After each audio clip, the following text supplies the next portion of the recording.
Olá, sejam todos bem-vindos.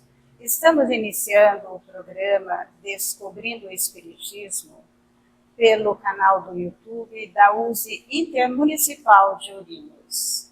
A condução deste programa tem a responsabilidade da USE Intermunicipal de Ourinhos. Hoje nós estamos fazendo um programa diferenciado. Eu estou hoje substituindo a Luciana Strauss, sou a Cidinha Casagrande, e faremos hoje um programa juntamente com alguns convidados ilustres de Ourinhos e da nossa região.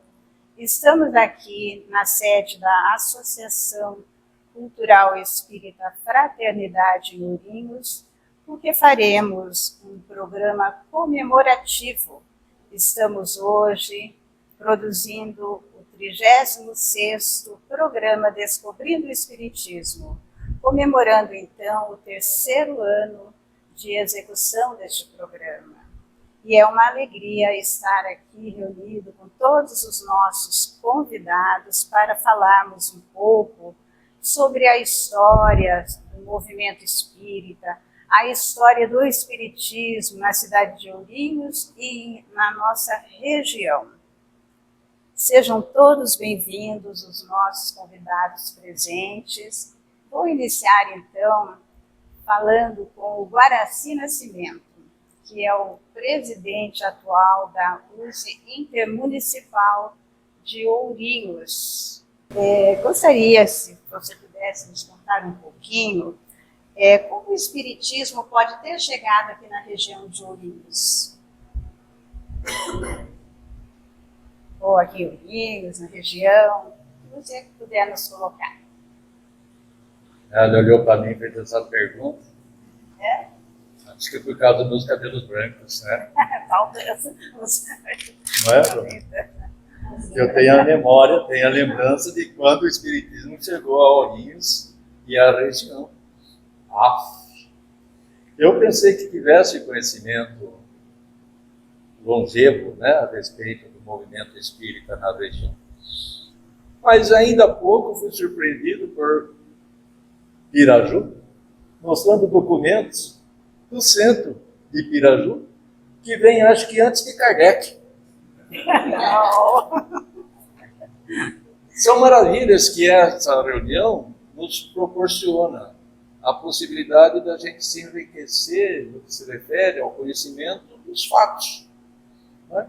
E, diante disso, a memória das pessoas envolvidas para que o movimento espírita se tornasse uma realidade. Porque o movimento espírita tem um objetivo, que é levar o conhecimento da doutrina espírita para consolar todos aqueles que tiverem acesso a ele.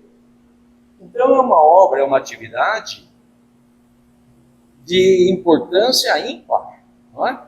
Porque como tanto é importante para nós, tem sido importante para muitas outras pessoas, e poderia ser ainda mais se a gente conseguisse levar os ensinamentos da doutrina espírita para mais gente.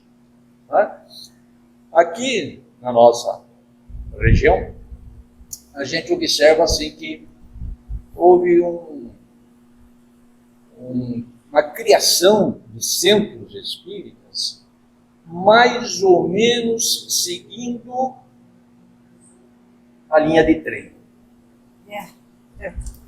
Não é? Porque as casas espíritas, elas foram criadas trazidas por forasteiros para as cidades, porque as cidades formadas, na grande maioria, bairros a partir de fazendas, não é? Onde havia um domínio bastante significativo da Igreja Católica. Então fazia ali uma igrejinha, em torno daquela igrejinha um povoado, e as pessoas daquele povoado ficavam muito sujeitas à doutrinação daquela igrejinha. Mas o trem trouxe gente de fora, que não estava sujeito àquele poder local, àquela influenciação local. Então, em algumas cidades, nós vamos ver que os iniciantes dos centros espíritas era gente ligada à rede ferroviária. É interessante a gente observar, por exemplo, assim, da nossa área, o primeiro centro que tínhamos até então, eu digo até então porque agora eu fiquei sabendo da história de Piraju, não é? Eu não sabia dessa existência anterior, mas era Chavantes, próximo da estação de trem. Depois de Chavantes, isso em 28. Depois de Chavantes, nós tivemos em 30, em Ipaussu, estação de trem. Depois de Ipaussu, nós tivemos em Cerqueira César, em 32, também estação de trem. Depois, nós tivemos o primeiro aqui em Ourinhos, né? Que foi o Guilherme Dias, Centro Espírita Guilherme Dias, em 39. Percebe que as coisas elas foram seguindo mais ou menos a linha de trem, em função dos forasteiros que iam chegando à cidade, desvinculado daquele poder local, tradicional, não é? E aí vem histórias dessa relação com os que, para os quais, os espíritas, era alguma coisa não muito bem visto. Bem-vindo. Bem-vindo. Né? Naquela época, Nem bem-vindo, nem bem visto. Né? Havia algumas dificuldades de relacionamento dos que se diziam então, se assumia espírita com a comunidade à época. E nesse sentido, há muitas histórias para ser contadas. Então, o centro mais antigo de Ourinhos seria o Guilherme Dias. De Ourinhos seria o Guilherme Dias, em 6 de agosto de 1939. Então, aí é com 80 e poucos anos, né? 86, 87. Que, infelizmente, a dona Maria Eunice acho que não pôde participar, né? Então, nós estamos aqui se referindo a ele como uma justa homenagem, né? Por ser o centro mais antigo de Ourinhos também. Dentro dessa antiguidade, vamos nos reportar ao senhor Almeida, então. Benedito Almeida, mais conhecido como Almeida, que é de Piraju, do Centro Espírita Bezerra de Menezes. Almeida, pode nos falar um pouquinho também da história do Centro Espírita lá Bezerra de Menezes? Como é que se deu, como é que está atualmente?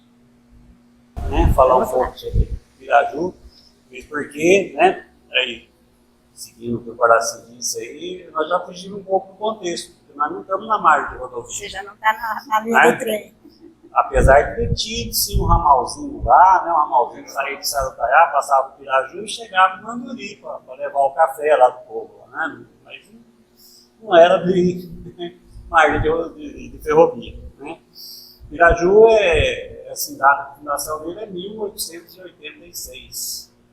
A data, sim. E antes era uma cidade bem católica, por exemplo, antes de ser Piraju, era São Sebastião do Tijuco Preto. Então, nós levava o nome de São Sebastião, por causa de uma imagem de São Sebastião.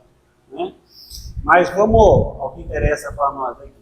A gente acredita que, falei de 1886, a cidade, por volta de 1910, já existia 2 centros espíritas na cidade de Piraju. 2 centros espíritas. Um se chamava Bezerra de Menezes e o outro se chamava, sei lá por quê, eu não vou saber dizer para vocês, São Domingos do Prata. Eu até consultei isso, São Domingos do Prata é uma cidade em Minas Gerais. Eu não sei por quê.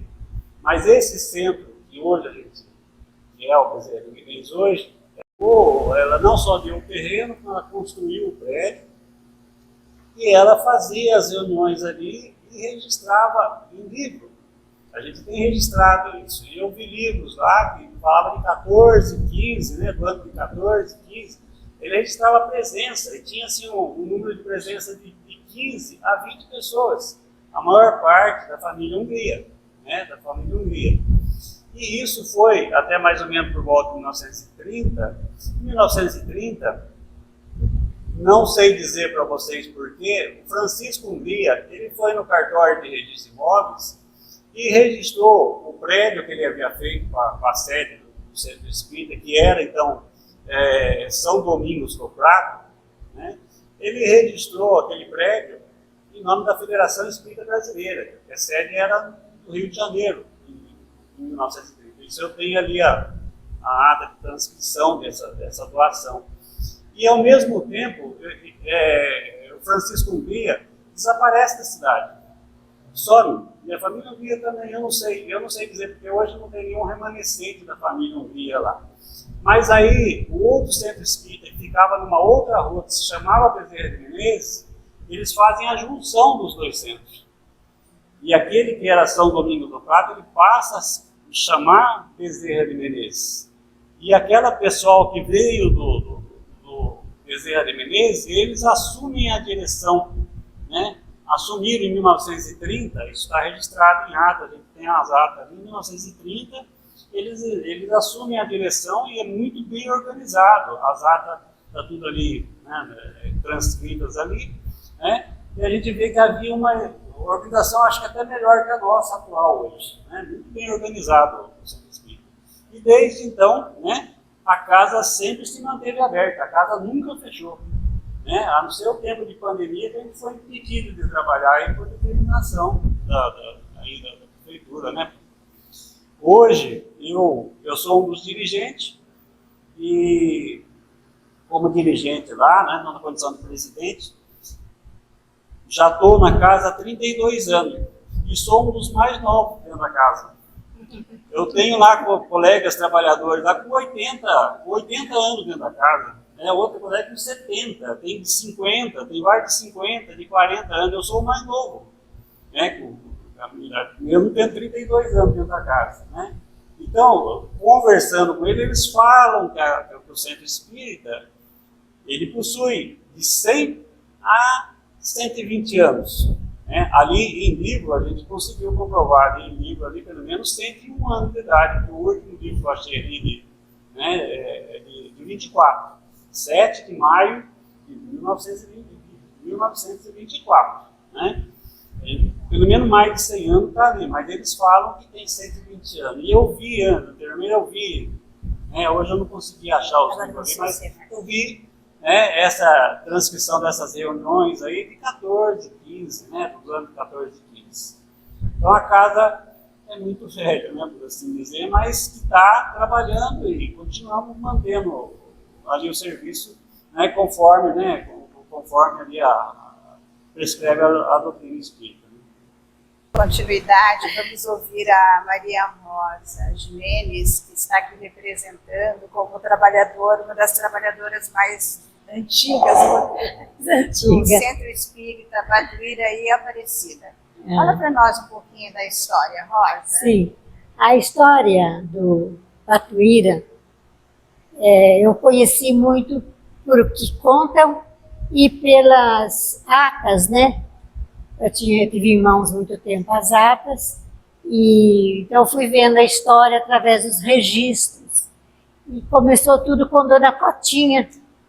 Ela tinha uma boa mediunidade, uma pessoa muito caridosa, e ela começou a atender na casa dela, na Silva Jardim 74, nos fundos ela tinha um cômodozinho e ela atendia lá.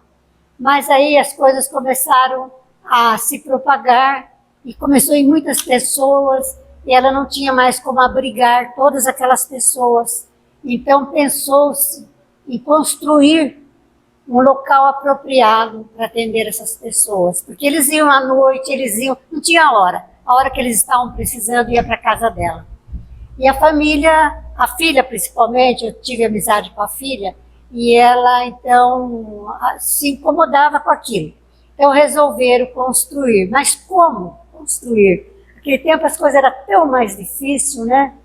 Mas aí iniciaram uma campanha, conseguiram por doação um terreno que já tinha uma casinha de madeira pequenininha, já muito velha, e aquele terreno.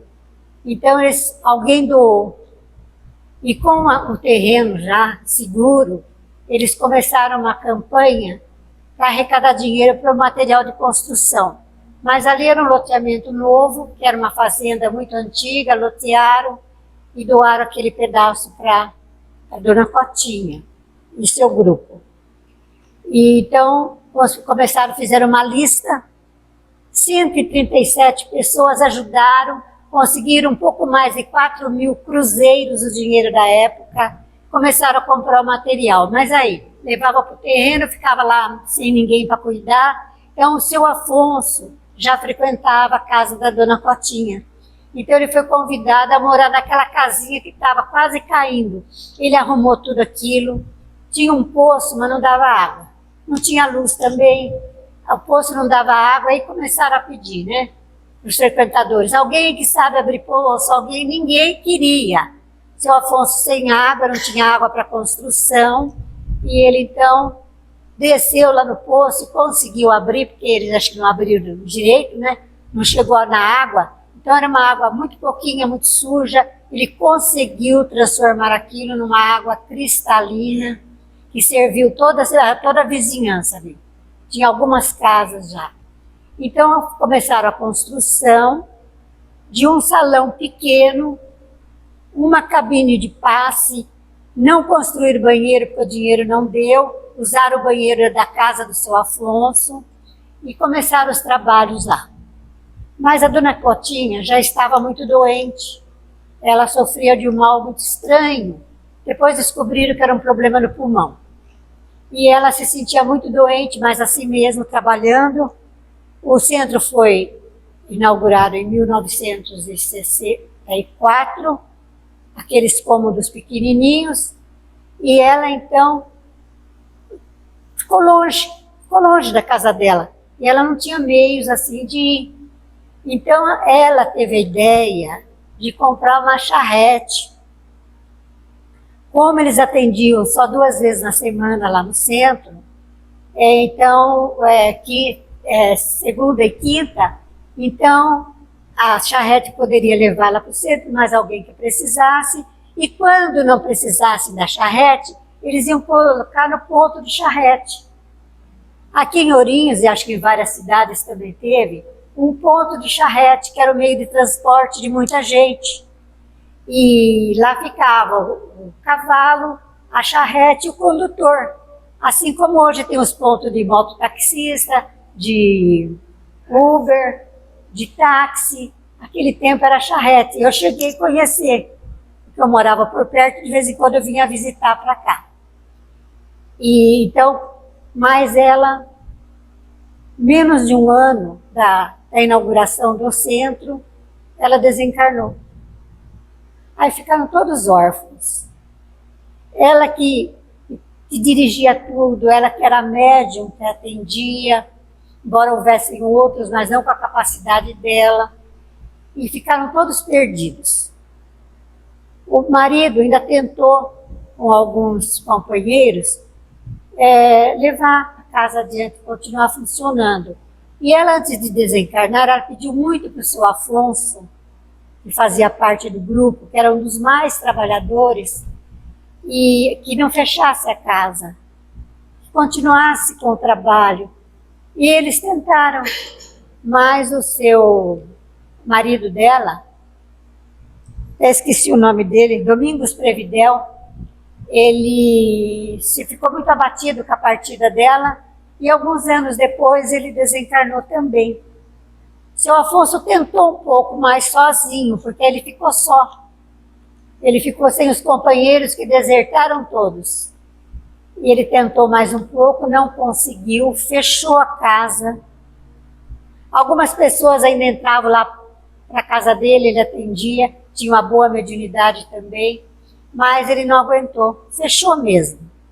Passaram alguns anos, não vou dizer datas, mas passaram alguns anos, e eles então conseguiram reunir alguns dos frequentadores antigos e formaram uma diretoria, e essa diretoria então reabriu a casa.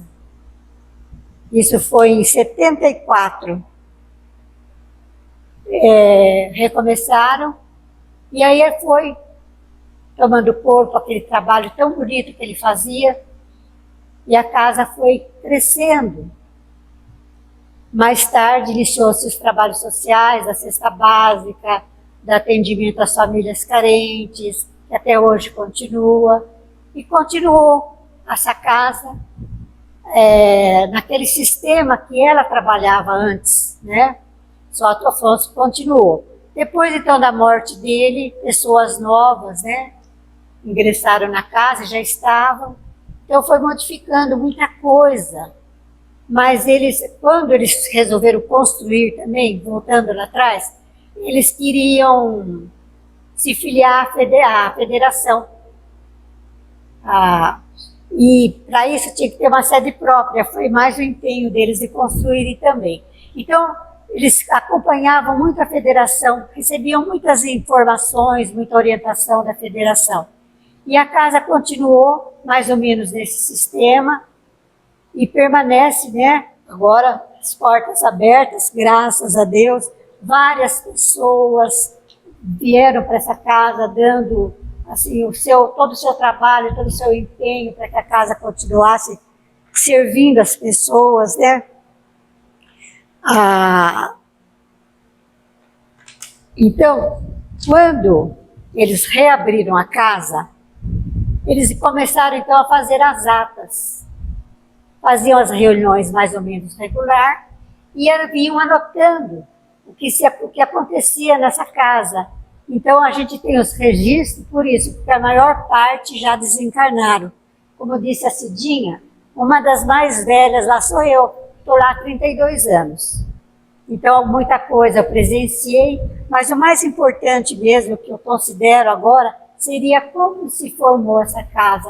Também o objetivo, né? Essas memórias mais antigas. Então, tirando dessas atas o que eu não vivi, seria essa mais ou menos a história, né, da Dona Cotinha. E chegou uma época, então, casa, Centro Espírita, Batuíra e Aparecida. Então as pessoas perguntavam, mas é Umbanda, né? Porque vocês oram pela Nossa Senhora Aparecida? Eles achavam que era. Então a diretoria resolveu mudar o nome. Uma Assembleia Geral Extraordinária. Eu estava presente já. Nos reunimos, mudamos, porque era Centro Espírita, Pai, Batuíra e Aparecida. Aí então mudaram o nome do centro para Centro Espírita, Batuíra e Aparecida, em homenagem a essa lutadora, né, da qual nós temos a casa hoje, graças à bondade e o esforço dela. Nossa, deixa eu só fazer um adendo, uma complementação na informação, né, na mudança do nome. Na realidade, o Centro Espírita Pai, Batuíra e Aparecida é porque Batuíra ele era conhecido como um pai. Sim. Lá em São Paulo, ele era chamado de Pai Batuíra porque ele ajudava muito as pessoas carentes, as pessoas tinham um amor por ele. Então não é nada porque é outro de banda, é por causa disso, porque Batuíra, quando a gente vai estudar a história do espírito Batuíra, a gente vê que ele era conhecido, era chamado de Pai Batuíra pelos seus afins, das pessoas que gostavam dele. É por isso que a denominação. Quer falar agora sim? É que, assim, a memória da gente vai trabalhando. Não é? Memórias, exatamente. E a gente tem algumas curiosidades. No nome do Centro Espírita, Pai, Batuíra e Aparecida, levou muitas pessoas a não entender direito. Tinha Pai e tinha Aparecida. Isso. Porque aí, até por causa dessa questão do pai, pensando talvez em outros tipos de atividades mediúnicas, né? Centros, outros, Umbanda, por exemplo, Candomblé, ou coisa parecida, né? O pai, então, dava uma certa estranheza para alguns. Outra estranheza é o Aparecida. Que era o nome da Dona Cotinha. Que era o nome da Dona Cotinha, fundadora. Né?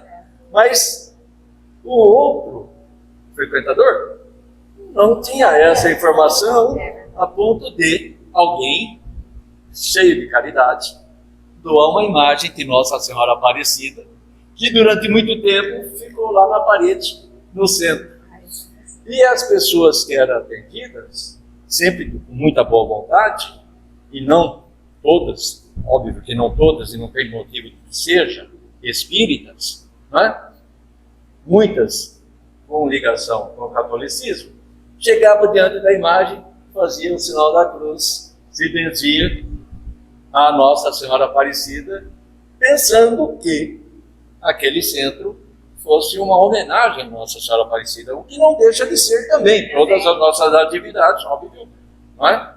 Estão voltadas à vontade dos bons espíritos, entre eles, a Mãe Santíssima, não é? Mas só uma curiosidade, né? Essa imagem hoje já não está lá, até para evitar maiores confusões, não é? Mas só para o registro de uma curiosidade. Ainda pela fala da Rosa, não é? Da questão da federalização, nós vamos encontrar lá no jornal Unificação, da USE, lá de setembro, outubro de 1979, uma matériazinha lá que traz com o título assim: Novas sociedades espíritas aderem ao programa de trabalho da USE, pelos ideais unificacionistas. Unificação, Jornal de Unificação da USE, setembro, outubro de 1979.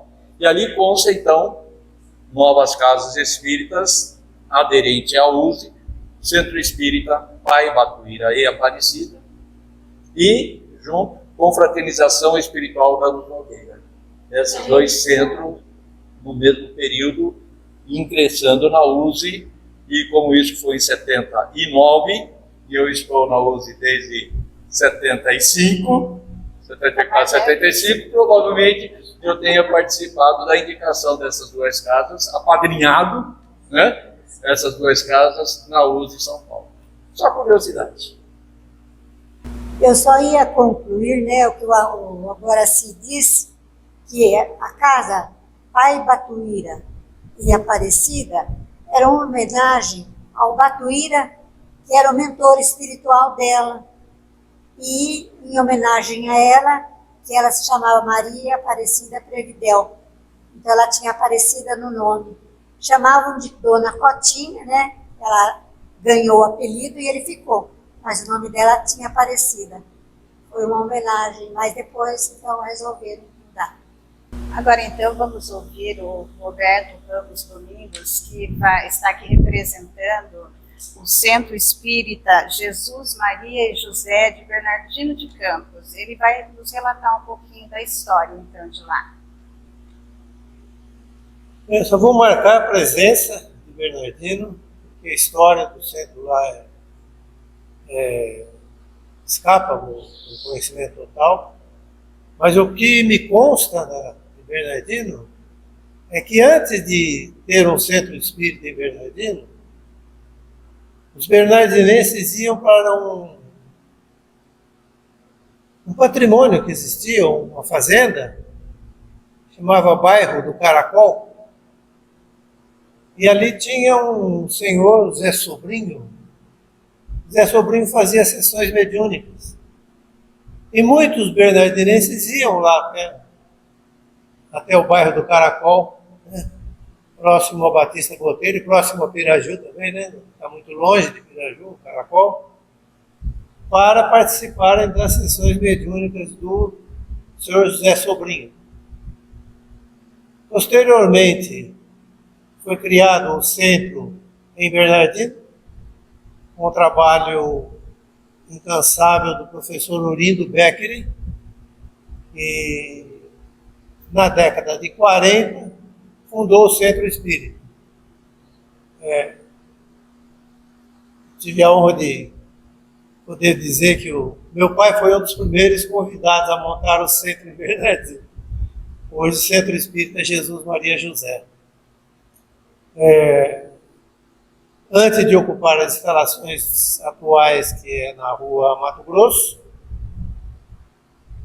ele foi sitiado, foi num prédio alugado na rua Amazonas, na época Rua Amazonas, hoje é outro nome, e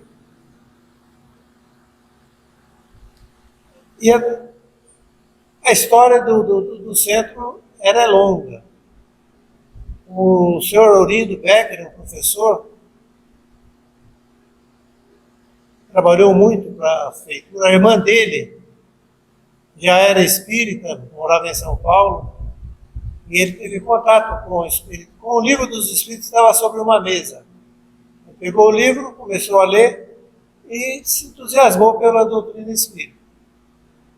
Aí foi indo para Bernardino, começou a trabalhar para montar um centro espírita lá. E interessante que a família Previdelo estava presente. E o Paulo Previdelo, parente do Previdelo, que também é de Bauru, né? A família Previdelo trabalhou bastante pela a efetivação do espiritismo na região. Eu não tenho os dados necessários, mas com certeza o Carlos já tem anotado, porque o senhor ele anotava tudo. Tudo.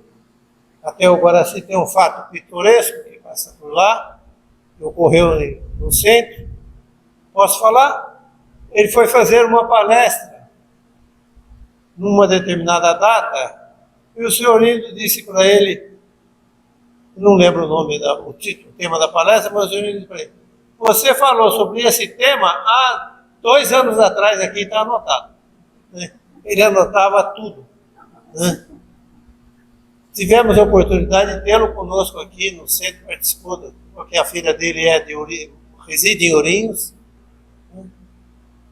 O senhor Indo deu um toque diferente, ele gostava muito da parte artística, apresentou várias peças teatrais, depois de erguidas as paredes do centro, foi feito um palco, e foi apresentado várias peças, uma de autoria deles, com o título O Homem que Não Tinha Religião, muito bonito. A outra, O Médico dos Pobres, que falava sobre a vida de Bezerra de Menezes, e outras peças que fazia ali. E, pelo menos uma vez por ano, existia uma apresentação artística, né? Ou teatro, ou números variados, sempre voltados para a doutrina espírita. Outros detalhes questão de datas, eu não sei dizer. Eu sei que a casa foi visitada lá nos idos de 50 pelo então político Campos Vergal, que era espírita. Também tem alguma coisa anotada por lá, eu lembro que a minha mãe falava. Teve a felicidade de levar ao público por 2 ou 3 vezes trabalho de materialização de espíritos. Uma médium de São Paulo, que tinha um parente em Bernardino, ela se apresentou lá, fatos interessantíssimos, né? Espírito da irmã Isabel, né? Com todo respeito. Infelizmente não posso falar isso, mas eu não tive oportunidade de assistir. Meus pais, minha irmã mais velha, conseguiram se fazer presente. Eu era criança e ainda não podia entrar. Trabalhou e hoje ainda mantém ativo uma chácara grande na cidade, onde abriga o Lar de Meninas. Né? Tem uma atividade muito intensa lá no Lar de Meninas, participando de um projeto do governo, e o pessoal aqui de Ourinhos já teve a oportunidade até de fazer a visita lá. E era isso que tínhamos, né? Fica o resto para que o Carlos Acolese complete a história de Bernardino. Agradecemos aí, em nome do Centro Espírita Jesus Maria José, a participação nessa roda. O Roberto fala para nós aqui sobre Bernardino, dando algumas ideias da proatividade, né? As atividades que foram desenvolvidas em Bernardino de Campos, elas não foram poucas, né? O centro lá fundado em 8 de dezembro de 1945 mesmo, né? E antes já havia outro centro na nossa região, inclusive do Chavantes, que foi em 1 de 12 de 1928. Mas teve um período, entre 1960 e 1974, que o centro de Chavantes, Manjedoura de Belém, ficou sem dirigente dos trabalhos. E aí, fecha o centro? Não, não fecha o centro. Os amigos do Centro Espírita Jesus Maria José de Bernardino de Campos se deslocavam até Chavantes, desenvolvia a atividade naquele dia em Chavantes, e o centro não fechou.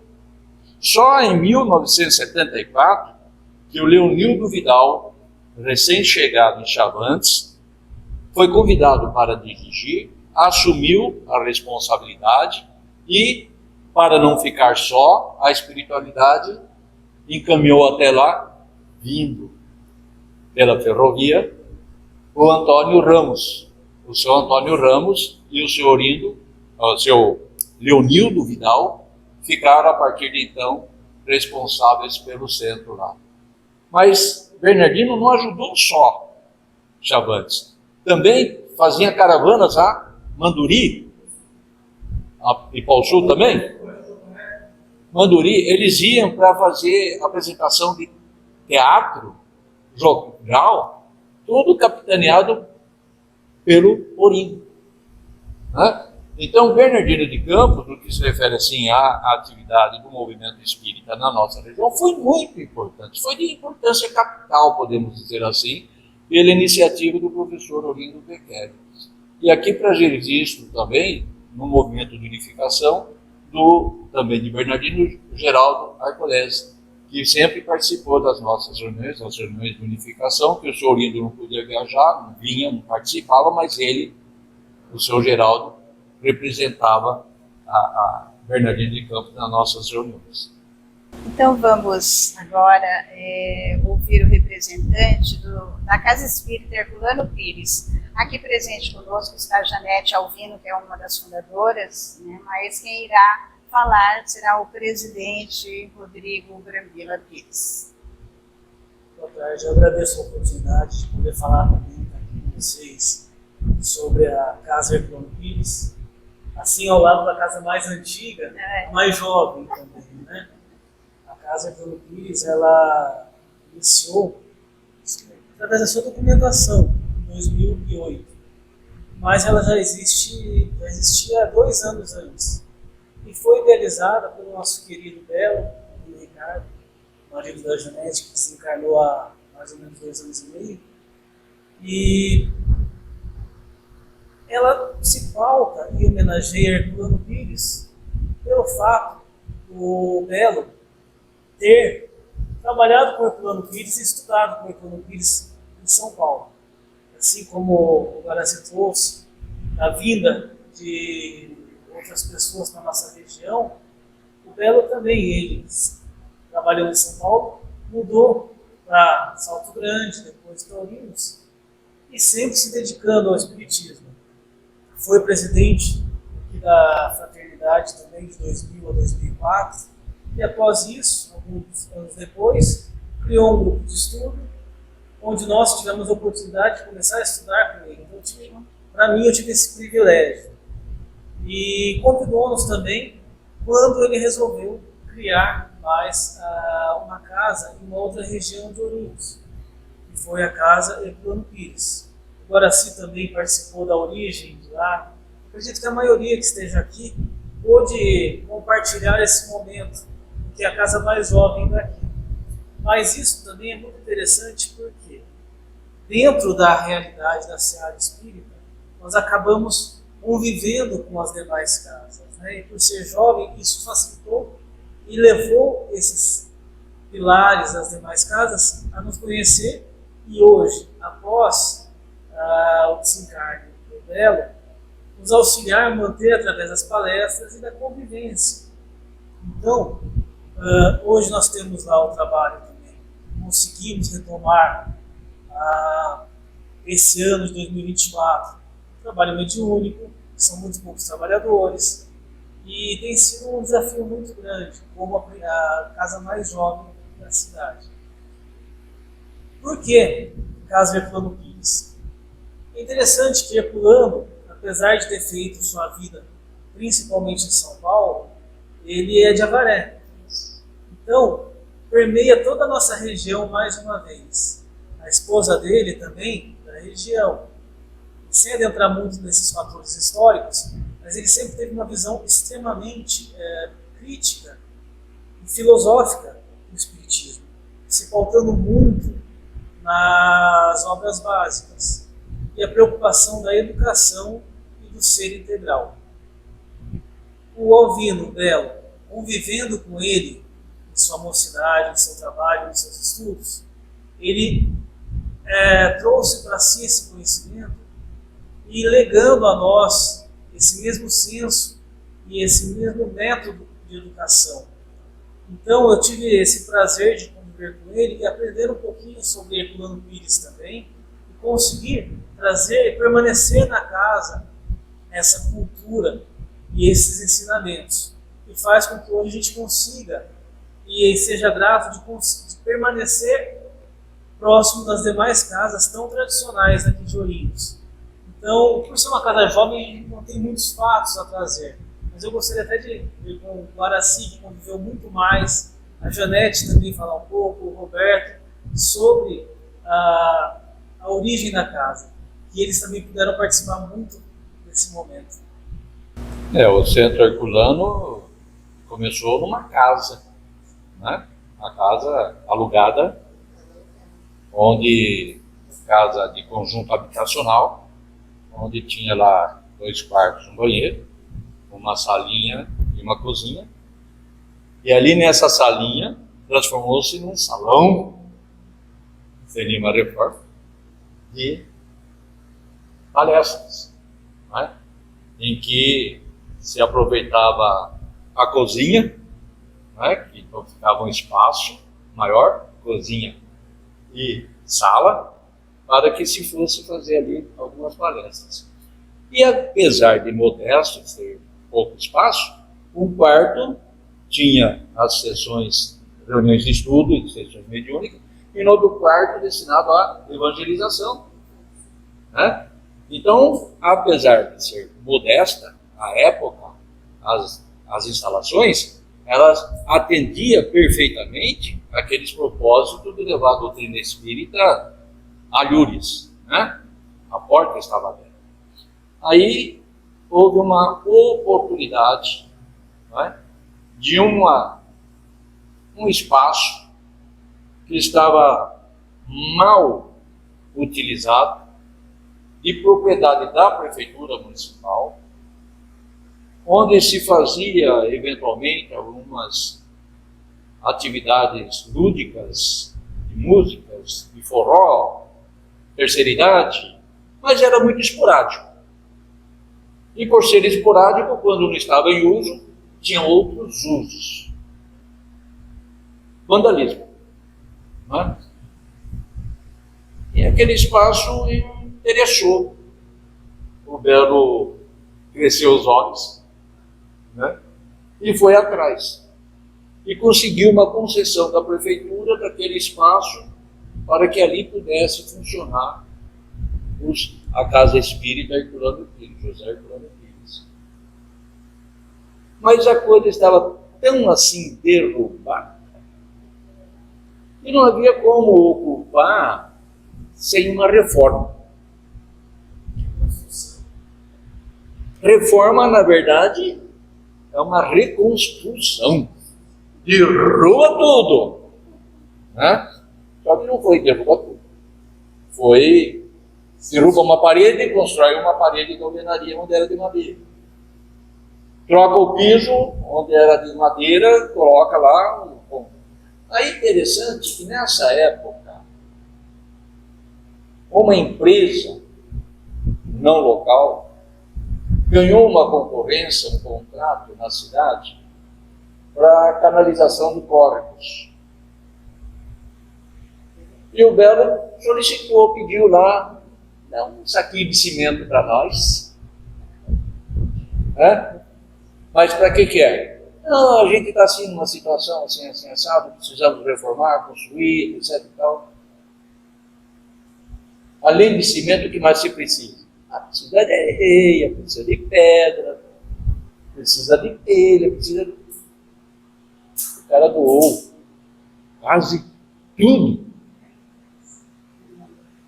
É claro que teve um trabalho do Belo, da Janete, foram aí na zolaria também solicitar participação, né? E conseguiu também, pela boa vontade de tantos, né? Perder o que hoje é o centro, né, da Casa Espírita Herculano Pires. É só para contextualizar aqui, informar que as coisas elas não acontecem assim, né? Tem inspiração? Tem muita inspiração, mas tem muita suação também. Se não tiver suor, fica só na ideia. É necessário o trabalho. E aí, então, as nossas homenagens ao nosso Belo, Janete, que foram os baluartes que começaram a questão da atividade para resultar naquilo que nós temos lá hoje, com a prestação de serviço que todos nós aqui de Ourinhos conhecemos. Eu também quero só complementar a Dani dentro um pouquinho. Uma das coisas que me emocionou muito, eu estou em Ourinhos, vai fazer 11 anos que eu me mudei para cá. E logo no início, quando eu fui à casa que eu fui convidada para fazer exposição, tudo, e conversando com o Belo, ele começou a me contar a história, assim, eu até montei uma palestra referente a isso e coloquei, porque uma das coisas que me chamou muito a atenção é o que agora se falou lá, era um lugar, e o Belo, eu ouvi da boca do Belo isso da Janete, que lá estava abandonado, estava tudo largado, que era um ponto, tipo, os drogados iam lá, ficavam lá, Então, olha que beleza, a Casa Espírita tornou um lugar que era, né, de coisas ruins, negativas, de vícios, num foco imenso de luz. Essa é uma das coisas assim, que me tocou profundamente. Né, que a gente nota, porque realmente uma Casa Espírita montada, olha o plano divino, né, tem muito esforço nosso, mas tem todo um plano divino, né? Então, dali do mal, de todo mal, sempre Deus tira um bem. Olha que lindo, né? Essa história do Herculano realmente eu acho muito cativante e bonita. Nós estamos encaminhando para o encerramento, mas eu ouvi que vários falaram alguns fatos curiosos, algumas coisas. Só Piraju tem algo a relatar curioso, alguma coisa sobre a casa que o senhor Almeida queira falar? Então, o que eu gostaria de falar é o seguinte: Piraju, com mais de 100 anos, ela tem muita história para contar, né? Mas somente um fato, que para mim eu acho que é muito relevante, né? Que me envolveu. E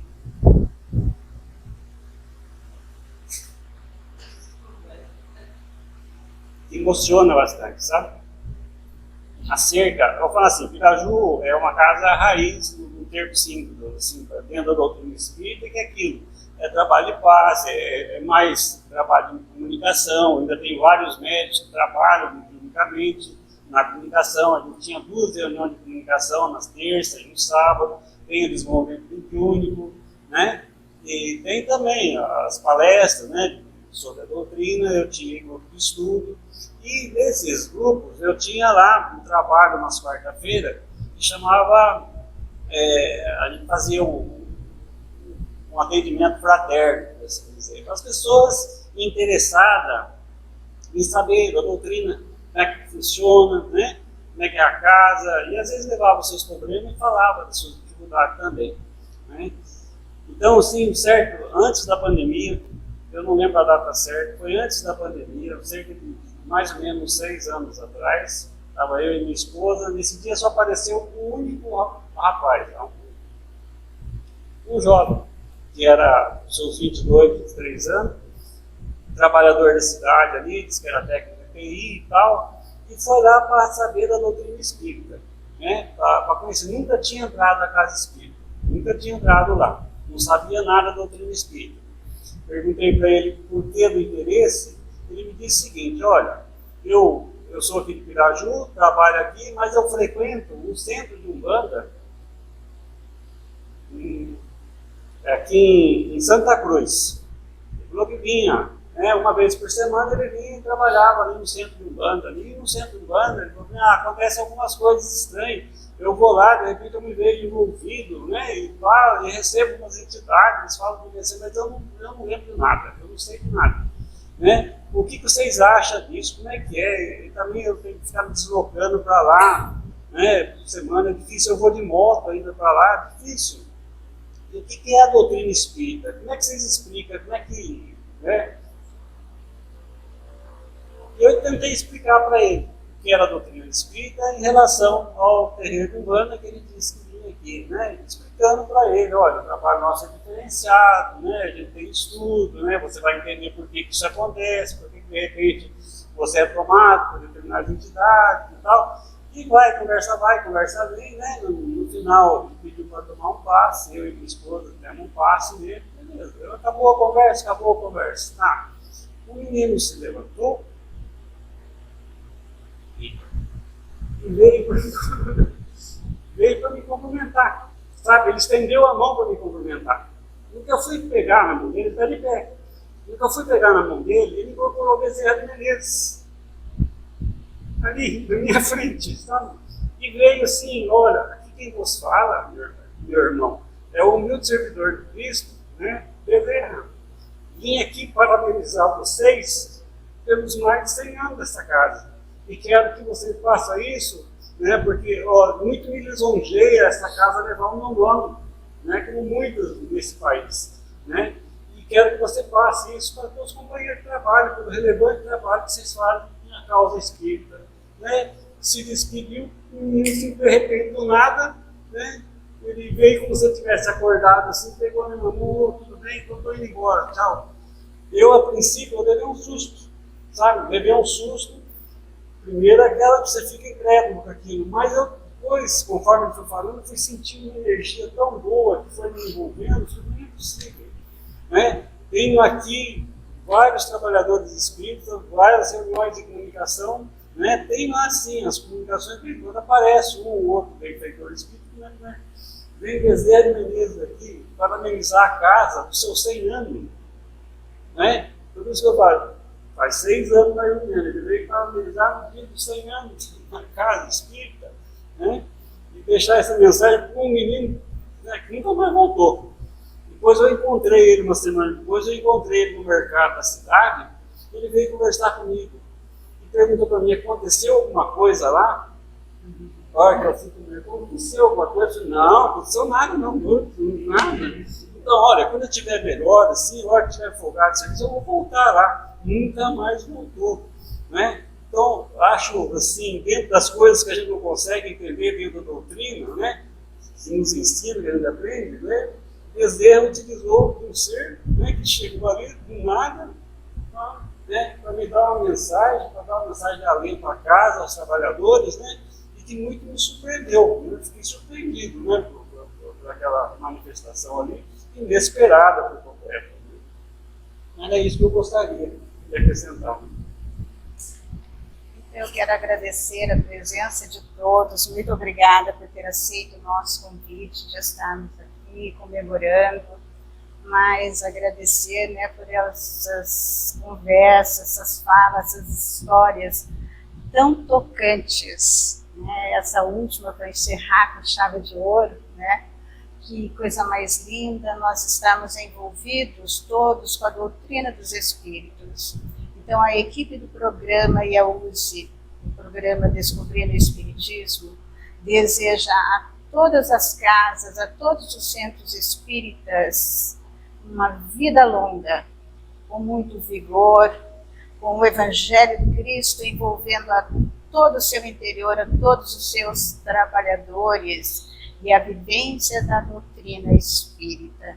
Que todas as pessoas possam adentrar aos centros espíritas e receber o amor, o acolhimento e a fraternidade, independente da sua condição social, da sua raça, seja o que for. Esse é o nosso desejo, que as casas espíritas possam ir cada vez mais adiante, e todos nós confiantes. Assim, quando fizermos o nosso 100 anos ou mais, teremos a gratidão certamente daqueles que levam o nome de cada casa, para que nós possamos continuar firmes, envolvidos na caridade sempre. Foi um privilégio estar com todos. Se vocês gostaram, curtam e compartilhem. Que Jesus possa nos abençoar a todos, hoje e sempre.